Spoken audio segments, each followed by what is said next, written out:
Okay, well, hello everybody.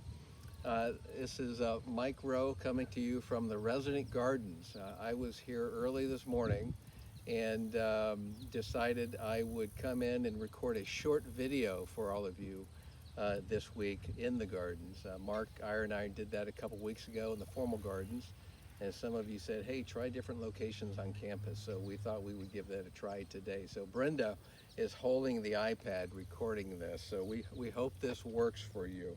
I'm going to give you really a very short summary of several things today.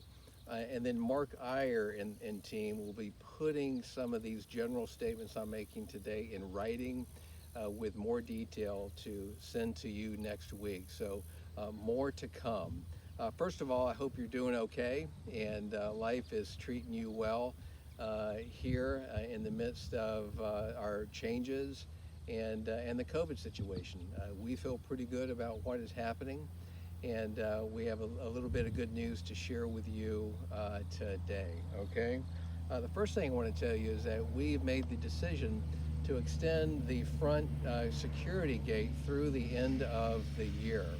And now that does not mean you will not be able to see your families. I'll tell you a little more about that in just a minute.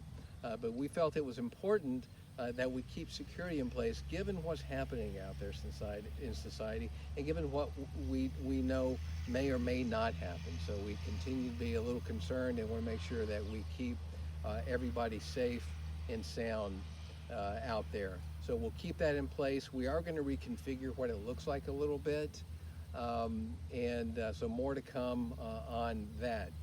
With regard to visitation, we know that we need to come up with some solutions to enable your family members to visit with you on campus while we continue to keep the front security gate in place and all of the other entrances locked also.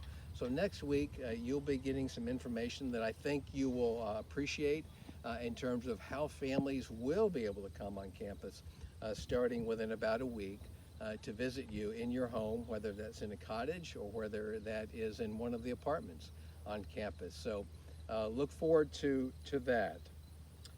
We did start healthcare visitation, meaning all of the residents that live up in healthcare and personal care had not seen their families in months. And so we started visitation for families that live off campus.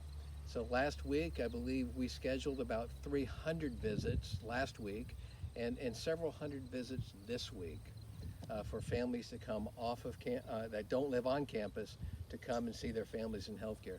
They are doing it in what was the adult daily living center space through plexiglass, but at least they were able to talk and see each other. So a lot of positive comments have come from that.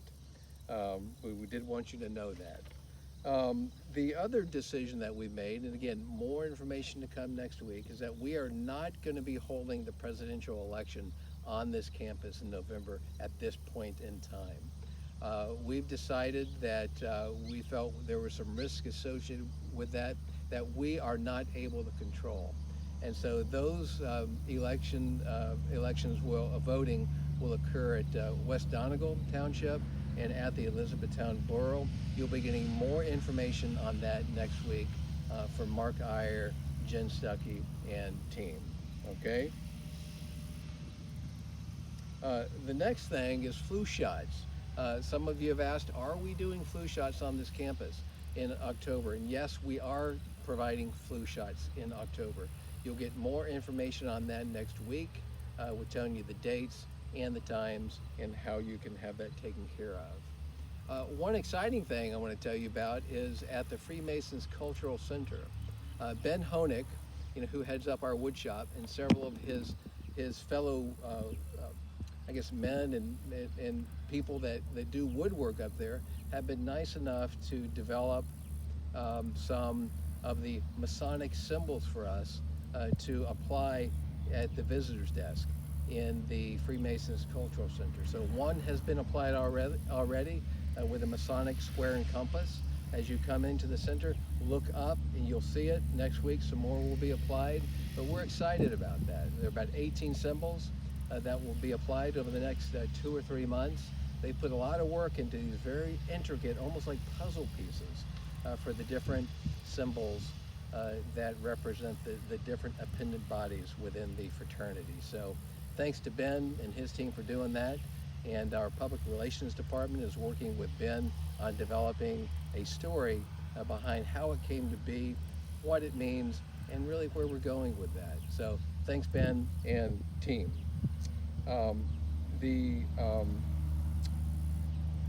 Brenda, who's holding the camera, is working on the organizational chart. Several of you have asked for that over time.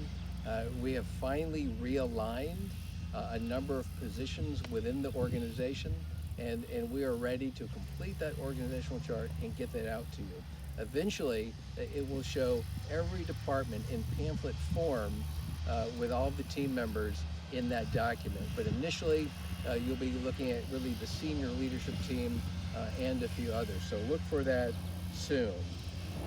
I hope that you've enjoyed the videos of the last couple of weeks, which it wasn't me in the video, as you know, but it was Matt and Joyce up in healthcare who did a video last week.